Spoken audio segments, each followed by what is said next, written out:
وعلى آله وأصحابه أجمعين أما بعد فقال الله تعالى وتعاونوا على البر والتقوى ولا تعاونوا على الإثم والعدوان. عن زيد بن أرقم قال لما رجع رسول الله صلى الله عليه وآله وسلم من حجة الوداع ونزل بغدير خم أمر بدحاة فقممنا ثم قال كأني دعيت فأجبت وإني تارك فيكم الثقلين أحدهما أكبر من الآخر كتاب الله وعترتي أهل بيتي فانظروا كيف تخلفني فيهما. وقال فإنهما لن يتفرقا حتى يردا علي الحوض. ثم قال إن الله مولاي وأنا ولي كل مؤمن. فقال من كنت وليه فهذا علي وليه اللهم وال من والاه وعاد من عاداه. فقلت لزيد سمعته من رسول الله؟ فقال من كان في دوحات أحد إلا رآه بعينه وسمعه بإذنه او كما قال علیہ الصلوۃ والسلام. فرمود مصطفیٰ بمقام غدیر خم، فرمود مصطفیٰ بمقام غدیر خم مولائے غلامان محمد علی علی آساقی کوثر کے بفیضان نبوت، آساقی کوثر کے بفیضان نبوت مخمور دو چشمان محمد علی علی. سامعین محترم، مجھے بہت زیادہ خوشی ہوئی کہ اتنے بڑے مجمع کو دیکھ کر یہ سب علی کے چاہنے والے بھی ہیں اور علی کے ولایت کے ماننے والے بھی ہیں. اگر آپ تاریخ دیکھیں، تاریخ خدا کی قسم بعد از انبیاء کائنات میں سب سے زیادہ مظلوم ترین ہستی مولا علی علیہ السلام ہے. سامعین محترم، اسی جم غفیر کو دیکھ کر پھر آپ لوگوں کے چہروں پر خوشی. وہ شاعر فرماتے ہیں کہ علی کے عشق میں دوستو خاموشی غیر ممکن ہے، علی کے عشق میں دوستو خاموشی غیر ممکن ہے، زباں خاموش رہ جائیں تو چہرے بول اڑتے ہیں. سامعین محترم،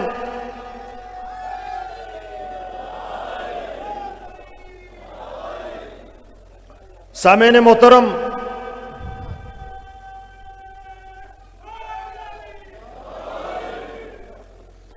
ہم حضور علیہ الصلوۃ والسلام کی ہر نسبت کا خاطر رکھتے ہیں. ہم حضور علیہ الصلوۃ والسلام کی ہر نسبت کو سر و آنکھوں پر سجانے والے ہیں، چاہے وہ نسبت صحابہ کرام کی ہو، چاہے وہ نسبت ازواج مطہرات کی ہو، چاہے وہ سب سے بلند و بالا نسبت حضرات اہل بیت علیہ السلام کی ہو. سامعین محترم، 18 ذی الحجہ غدیر کا وہ اعلیٰ ترین دن ہے جہاں 1.25 لاکھ صحابہ کرام کے سامنے اتنا عظیم واقعہ پیش آیا اور حضور علیہ الصلوۃ والسلام نے بے شمار ہزاروں صحابہ کرام کے سامنے ایک عظیم خطبہ بیان فرمایا. سامعین محترم، یہاں اس دور کے اندر میں نے مولا علی علیہ السلام کی مظلومیت کی بات کی ہے، حالانکہ علی سے محبت کرنے والے ہر اس شخصیت کا ہونا، ہر اس شخص پر علی کی محبت واجب ہے جو رسول کا کلمہ پڑھنے والا ہو. سامعین محترم، اسی پاکستان کے اندر ذرا سنیں اسی ہمارے ملک پاکستان کے اندر آپ نے کل 18 ذی الحجہ کو حضرت عثمان غنی رضی اللہ تعالی عنہ کی شہادت کی ریلیاں دیکھی، سب نے دیکھی. میں نے پہلے ایک پروگرام میں کہا تھا کہ حضرت عثمان غنی کی شہادت 12 ذی الحجہ کو ہے. 18 ذی الحجہ عظیم غدیر کا عظیم واقعہ چھپانے کے لیے بغض آل بیت میں یہ منایا جاتا ہے. سامعین محترم، میں نے ایک مولانا صاحب سے پوچھا، میں نے کہا حضور علیہ الصلوۃ والسلام کے زمانے میں حضور علیہ الصلوۃ والسلام کے دنیا سے رخصتی کے وقت مجاہدین اور صحابہ کرام کی تعداد کتنی تھی؟ تو لاکھوں میں بتایا۔ پھر اس کے بعد حضرت ابوبکر صدیق رضی اللہ تعالی عنہ کا دور آیا، اس کے اندر صحابہ کرام اور مجاہدین کی تعداد کتنی تھی اس سے بڑا بتا دیا۔ پھر اس کے بعد حضرت عمر کی خلافت کا دور آیا، اس کے اندر صحابہ کرام اور مجاہدین کتنے تھے اس نے اس سے بھی زیادہ بتا دیا۔ میں نے ان سے کہا کہ جب وقت کا خلیفہ بادشاہ کو 40 دن قید کیا جاتا ہے اور پھر شہید کیا جاتا ہے، اتنے مجاہدین کہاں تھے؟ وہ کہنے لگے وہ صحابہ کرام تھے، وہ حج کے لیے گئے تھے۔ تو میں نے بولا اللہ کے بندے، پھر حضرت عثمان غنی کی شہادت 12 ذی الحجہ ایام تشریق ہوئی تو ہوئی تھی۔ سامعین محترم، امام شافعی رحمۃ اللہ علیہ فرماتے ہیں کہ اذا ذکروا علی او بنیہ فاجرى بعضهم ذکر سواہم فائقا انہ ابن سلقلقیہ۔ امام شافعی فرماتے ہیں کہ جب اہل بیت کا تذکرہ کیا جاتا ہے تو بعض لوگ غیر کا ذکر چھیڑ دیتے ہیں۔ میں نے غدیر کے موقع پر حضرت عثمان غنی کی شہادت کا تذکرہ صرف اسی لیے کیا، ایک بہت بڑے الجھن کو دور کرنے کے لیے، ایک بہت بڑے الزام کو دور کرنے کے لیے۔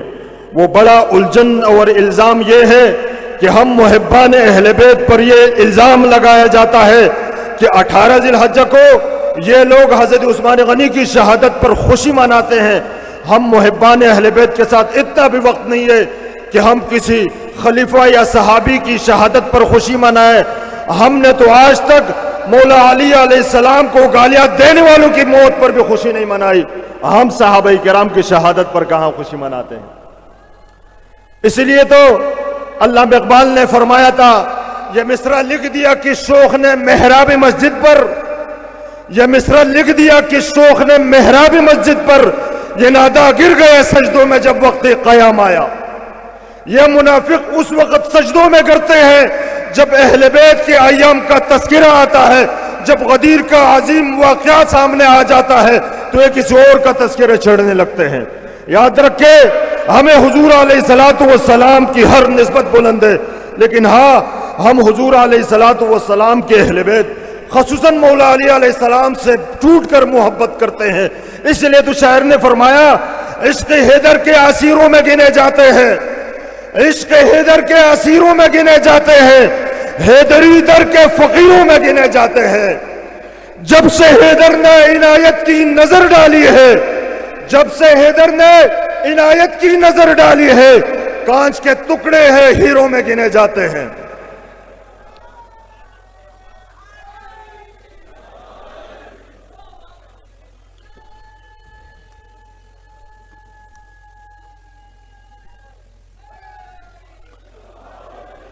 سامعین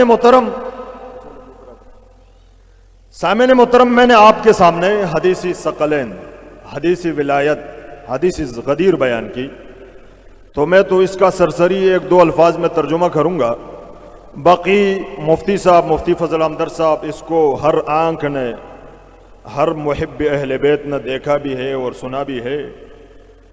انشاءاللہ اسی کے اوپر تفصیلی گفتگو مفتی صاحب فرمائیں گے، اور میں سمجھتا ہوں کہ اس دور کے اندر ہمارے اہل سنت میں، اس دور کے اندر ہمارے اہل سنت کے اندر اہل بیت کے فضائل کو پھیلانے کا جو بیڑا اٹھایا ہے وہ مفتی فضل احمد نے۔ اس لیے فرماتے ہیں کہ علی کی شان اقدس کو بیاں ممکن نہیں مجھ سے، علی کی شان اقدس کا بیاں ممکن نہیں مجھ سے، نبی کے بعد جس کا مرتبہ بلند و بالا ہے۔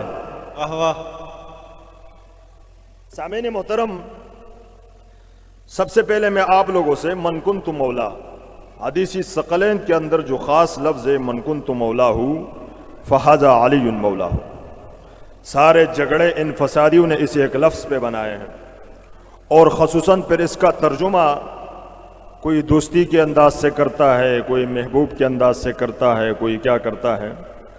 تو میں دو الفاظ میں اس کا ترجمہ کرتا ہوں، اسی خاص جملے کا ترجمہ، من کنت مولاہ فہذا علی مولاہ۔ اس کے پہلے جملے میں حضور علیہ الصلوۃ والسلام نے فرمایا کہ جس کا میں مولا ہوں اس کا علی مولا ہے۔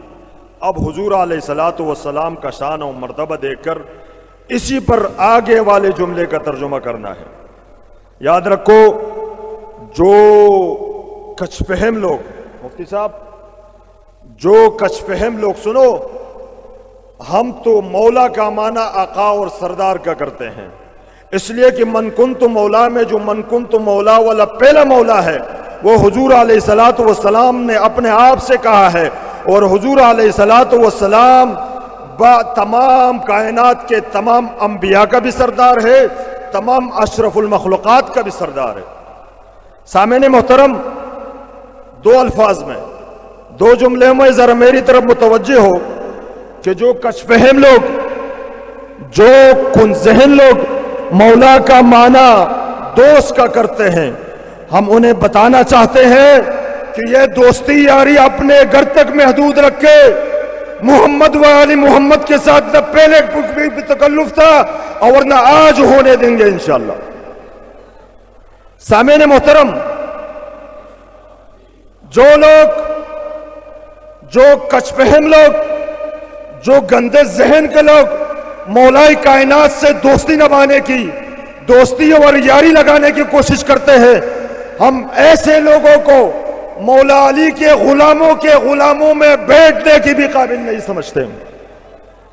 ہم ایسے کچھ فہم لوگوں کو مولا علی کے غلاموں کے قدموں میں بیٹھنے کی اجازت نہیں دے سکتے۔ سامعین محترم، اس لیے آپ حضرات نے اور ہم نے جو راستہ پکڑا ہے، سامعین، ہم نے جو راستہ پکڑا ہے، علی کا راستہ، اہل بیت کا راستہ،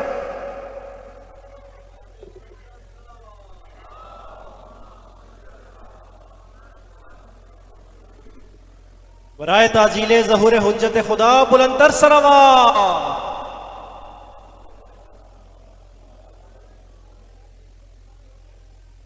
سامعین محترم، جس طرح میں نے ذکر کیا کہ کائنات میں سب سے زیادہ مظلوم ہستی مولا علی علیہ السلام ہے، اسی غدیر، اسی حدیثی ولایت جس کا تذکرہ ہر مصدر، ہر سنی اور علتشی کے مصدر میں، کتابوں میں ہے، اور یہ حدیث متواتر ہے۔ میں نے اسی حدیث کے شروع میں حضرت طفیل فرماتے ہیں، حضرت ابو طفیل فرماتے ہیں کہ فَقُلْتُ لِزَيْدًا سَمِعْتَهُ مِن رسول اللہ، اس کی یعنی تواتر کی بات کر رہا ہوں۔ حضرت طفیل فرماتے ہیں کہ سمعت لزیدًا، هل سمعت من رسول اللہ، میں نے حضرت زید بن ارقم سے پوچھا کیا آپ نے یہ رسول سے خود سنا ہے؟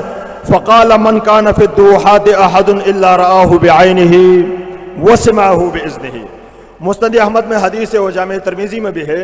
حضرت زید بن ارقم فرماتے ہیں کہ اس وقت جو لوگ خیموں میں تھے ان لوگوں نے اپنے آنکھوں سے دیکھا بھی اور اپنے کانوں سے سنا بھی ہے۔ اس کی تواتر کی یہ حد ہے۔ سامعین محترم، یہی حدیثی تواتر، یہی حدیثی ولایت، مولا علی کی مظلومیت کی بات کر رہا ہوں۔ ابو اسحاق بیان کرتے ہیں کہ زید بن یسیع نے بیان کیا ہے کہ میں نے علی کو کوفے کے منبر پر فرماتے ہوئے سنا کہ میں تمہیں اللہ تعالیٰ کا قسم دیتا ہوں کہ رسول کے صحابہ میں سے کس کس نے میرے بارے میں رسول سے غدیر کے مقام پر یہ حدیث سنی تھی۔ فقام ستۃ من جانب المنبر وستۃ من جانب الآخر فشہدوا انہم سمعوا رسول اللہ یقول ذلک۔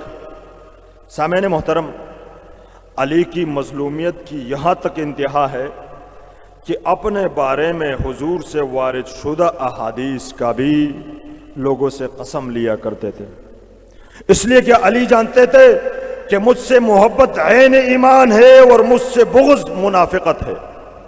اسی لیے علی کے ساتھ دشمنی، جس طرح کائنات کے اندر سب سے بلند ہستیاں حضرات انبیاء علیہ السلام ہیں، پھر اس کے بعد جو سب سے بلند ہستیاں ہیں وہ اہل بیت ہیں، اور پھر خصوصاً انبیاء کے بارے میں اللہ رب العزت نے قرآن کریم میں فرمایا وَكَذَلِكَ جَعَلْنَا لِكُلِّ نَبِيٍّ عَدُوًّا شَيَاطِينَ الْإِنسِ وَالْجِنِّ، کہ اسی طرح ہم نے ہر نبی کے لیے دشمن بنائے تھے، اسی طرح جن کا مرتبہ بعد از نبی سب سے زیادہ بلند ہے، ان کے لیے بھی اتنے ہی زیادہ دشمن تھے۔ سامعین محترم، اسی لیے کہ حضرت مولا علی علیہ السلام وہ ہستی ہے جس کے بارے میں حضور نے صرف یہ نہیں فرمایا کہ علی انت بمنزلۃ ہارون من موسیٰ، بلکہ فرمایا علی کا نفسی۔ جس ہستی کو اپنے نفس قرار دیا تھا، تو آپ ذرا سوچئے ان کے دشمن کتنے ہوں گے، ان سے بغض حسد رکھنے والے کتنے ہوں گے۔ اور پھر میں ہمارے اہل سنت کے اندر ان لوگوں سے، ان ناصبوں سے، ان تکفیریوں سے کہنا چاہتا ہوں کہ خدا کے واسطے الفاظ کے تغیر، الفاظ کے تبدیلی میں آپ اپنا ایمان تو ضائع کر سکتے ہیں، لیکن لوگوں سے لوگوں کی دلوں میں آپ کی نفرت بڑھتی جا رہی ہے۔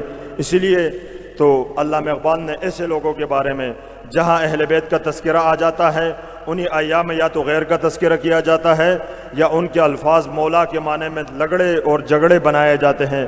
اس لیے علامہ اقبال نے فرمایا تھا زمن برصوفی و ملا سلام، زمن برصوفی و ملا سلام کہ پیغام خدا گفتن نمارا، ولے تعویل شاہ در حیرت انداخت مصطفیٰ و جبرائیل و خدارا۔ میری طرف سے اس صوفی اور اس ملا پر سلام ہو جو ہمیں خدا کا پیغام تو سناتا ہے، مگر اس نے اس پیغام میں اتنے تعویلات پیدا کی ہے کہ اس نے خدا کو بھی، جبرائیل کو بھی اور مصطفیٰ کو بھی حیرت میں ڈال دیا ہے۔ سامعین محترم، اس لیے ہم چاہتے ہیں کہ ہمارے اندر اہل بیت کے فضائل کے ساتھ ساتھ اتحاد بھی قائم رہے، اور اتحاد اس لیے کہ خصوصاً یہ تفرقہ بازی کی جو لعنت ہے نا، یہ سب سے زیادہ پاک و ہند اندر ہے۔ شہیدی صاحب، میرا اصل تعلق دیوبند سے ہے، جس طرح میرا تذکرہ ہوا، لیکن میں چاہتا ہوں، میرے دل کے اندر درد ہے کہ ہمارے ملک کے اندر یہ فسادات ختم ہوں اور کائنات حدیث ثقلین پر جمع ہو جائے۔ خدا کی قسم ساری تفرقے ختم ہو جائیں گے۔ جس طرح آپ مفتی صاحب کو ماشاءاللہ سنتے ہیں، زمانے سے ان کی یہی ترتیب ہے کہ حدیث ثقلین، حدیث ثقلین، یہ پوری دنیا کو سمجھانے کی کوشش کرتے ہیں۔ سامعین محترم، یہ جو تفرق بازی کی لعنت ہے نا، اتحاد امت کتنی ضروری ہے۔ آپ غور کریں کہ حضور علیہ الصلوۃ والسلام میں دنیا کی تشریف آوری، ان کا منہج رسالت کا بنیادی مقصد یہ تھا کہ 360 خداؤں کے سامنے جھکنے والوں کو ایک خدا کے سامنے جھکانے پر مجبور کر دیا۔